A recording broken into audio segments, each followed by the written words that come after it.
Now coming in, so far everything is under control, but the yatra has now been allowed. Remember, initially no permission was given for this yatra, but now under police protection, 51 people from Hindu groups, from the Vishwa Hindu Parishad and the Bajrang Dal are now marching. They are holding this yatra that they intended to do so. Remember, earlier permission was not granted. Only 50 people were allowed inside a temple where the Jalabhishek puja was conducted. But now a procession is also going to be carried. That is now allowed under police protection. 51 people have been allowed. What exactly is the rationale of the state government? Why has this been allowed? We'll try and get more details of what really changed and the flip-flop between why it was initially denied and now it's been allowed. But this working president of the VHP, Alok Kumar, now reacting to this. Let's cut across. आए हुए हैं नवल किशोर दास जी महाराज हैं, जानता हूँ, नारायण गिरी जी महाराज हैं, धर्मदेव जी महाराज हैं, इन सब में। और मुझे बताया गया कि प्रशासन ने यहाँ पर कहा था कि लोकली जिसको दर्शन करना है वो 8 बजे के पहले कर लो। तो मुझे ये बताया गया कि 2500 से ज्यादा लोगों ने यहाँ पर आकर के पूजा अर्चन किया है। बाकी मंदिरों में भी मिलाकर के स्थानीय 8000 लोगों ने पूजा अर्चन किया है। और 3 बसें माने हमारे विश्व हिंदू परिषद के प्रदेश के पदाधिकारी, बड़े संत हरियाणा और देश के, और सामाजिक लोग विशेष तौर पर खापों के, जिनकी आयोजित ये यात्रा है। मैं समझता हूँ कि इस यात्रा को हम यात्रा के रूप में भी पूर्ण करेंगे। यहाँ से झीर महादेव जाएंगे, वहाँ से श्रृंगार जाएंगे। और मैं इस बात को दोहराता हूँ कि विश्व हिंदू परिषद के लिए, सामाजिक संस्थाओं के लिए यह हार और जीत का सवाल नहीं था।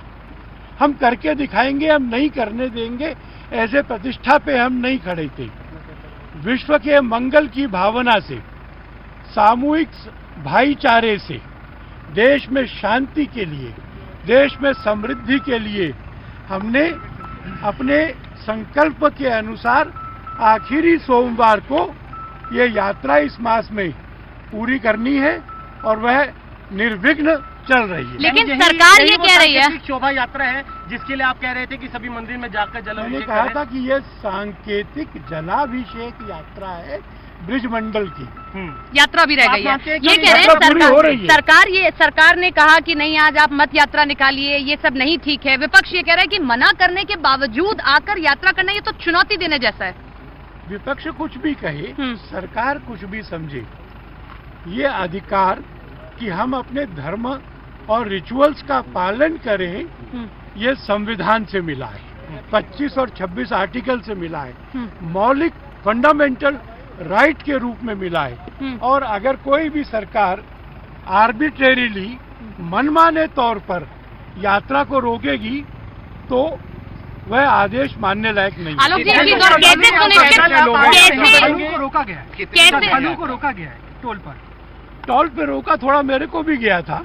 तो जब पुलिस होती है तो उसको इतना तो दिखाना ही पड़ता है। सुनिश्चित कैसे करेंगे कि जब अब ये यात्रा निकालेंगे तो कोई ऐसी चीज न होने पाए? इतने लोग हैं, पुलिस प्रशासन कहाँ देखेगा? अपने लोगों को कैसे समझाएंगे? क्या अपील करेंगे? अगर पुलिस प्रशासन नहीं कर सकता तो ये उसको सोचना होगा।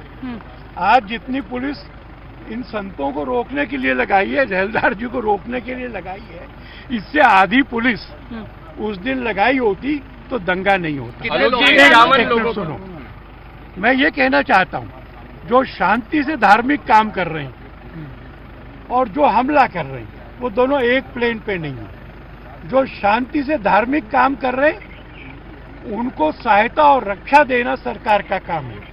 जो हमला कर रहे हैं उनको रोकना और पकड़ना सरकार का काम है। अगर वो उनको रोकने और पकड़ने में असफल होगी तो जिम्मेवारी सरकार। यात्रा की तारीख और बता दीजिए, कैसे चल रही है ना यात्रा? नहीं, कहाँ से शुरू करेंगे, कैसे कदम, कितने लोग होंगे? क्या 51 लोग होंगे? 1900 पुलिस वाले लगाए गए हैं।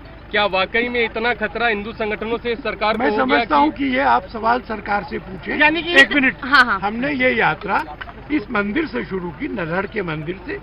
हम झीर महादेव के मंदिर में जाएंगे, हम श्रृंगार महादेव के श्रृंगार मंदिर में जाएंगे। ऐसा ये 3 स्थानों की जैसी हर वर्ष निकलती है वैसी यह यात्रा आज सायंकाल तक हम पूरी कर सकेंगे। कैसे आप ये मानते हैं कि आखिरी जलाभिषेक कर रहे हैं, यही आपकी सांकेतिक शोभा यात्रा है? हर साल यही होती है और हर साल इतनी होती है। हमने कुछ कितने सदस्य हैं? मैं समझता हूँ कि सब बस में मिलाकर 200-250 लोग। आलोक जी, एक सवाल किसको मानते हैं? उस दिन पुलिस प्रशासन को तो आप कह रहे हैं मुस्तैद उस दिन भी होना चाहिए था, और क्या कारण था कि उस दिन ये सब हुआ? आप किसको मुख्यतः आरोपी मानते हैं ये सब हुआ? मैं आज के दिन बहुत सारे आरोप नहीं लगाऊंगा। आज का दिन मेरे लिए ये बहुत संतोष का दिन है कि समस्त शासकीय अहंकार को चूर करके हिंदू समाज ने शांति से, बिना गुस्से के, प्रेम से विश्व के मंगल के लिए यात्रा पूरी कर दी। महादेव नारा लगाएंगे? हर हर हर महादेव, हर हर महादेव। खुश है संतों को यहाँ पर आने दिया, लेकिन बहुत बंदिशें थी आप लोगों के आने में। नहीं, हमारा कोई बंदिश नहीं। हम लोग तो आए कि भाई हिंदुओं का जो है राइट है, जैसे मान ली धार्मिक यात्रा है और मंदिर में पूजा करने से कभी भी कहीं पर कोई रोक नहीं सकता है। हम लोग आए, आलोक जी वगैरह है, सभी हमारे संत लोग, प्रशासन है और प्रशासन का भी पूर्ण सहयोग है। हम लोग तो उनका जो भी गाइडलाइन है उसका भी पालन करते हुए जो है यात्रा कर रहे हैं। लेकिन जिस तरीके से पहले शोभा यात्रा निकली थी वैसे तो अपनी 1 करोड़ की यात्रा हम पूर्ण करने और जो है अपने तरीके से कर रहे हैं। सर NIA और 1 करोड़ की 13 तारीख की पंचायत थी, उसमें जो निर्णय लिए गए थे उसी के मद्देनजर आज का सभी लोगों ने, हिंदू समाज ने, सभी ने निर्णय लिया था कि हम 28 तारीख को जलाभिषेक करेंगे भोले बाबा का। उसी के नाते हम सब यहाँ पे उपस्थित हैं और हजारों लोगों ने आज सुबह से जलाभिषेक किया है तीनों मंदिरों में। और 28 तारीख का जो निवेदन था सबने, तो उसी के तहत ये जलाभिषेक यात्रा कहें वो सब है। आप सबने मैं एक बात और कहना चाहूँगा, जो यहाँ के MLA रहे हैं जाकिर जी ने भी हमारे साथ नल्लडेश्वर में जलाभिषेक किया है। जाकिर हुसैन साहब ने भी हमारे साथ So this was the VHP's working president Alok Kumar, who has just stepped out after conducting the prayers, in fact the Jalabhishek, and he has very clearly stated that the yatra is going to continue. Approximately 200 people are in this yatra is what the VHP is saying, but according to sources within the administration, they say that 51 people have been allowed to be a part of this yatra. This yatra will be done in police protection. As you can see, there is heavy deployment of security forces that has been made in this entire area, making sure that none of the other people who could be a part of this yatra, they are not allowed to do so, and hence only Alok Kumar at this point in time, along with a few senior saints of the Hindu religion and the VHP members, have been allowed to be a part of this yatra. Now these people would be taken from here to Firozpur Jirka, where there is the next pit stop of the yatra. So yes, in the next few minutes we can expect that this yatra will continue, and by today evening the yatra will finally come to an end amidst heavy police security that has been made. And in fact the people who are travelling are also travelling in the vehicles that have been given to them by the police themselves. So yes, the situation at this point is normal, and the people are confident, and the administration is confident that they can actually go ahead and make sure that this yatra is carried out in a free, fair and peaceful manner.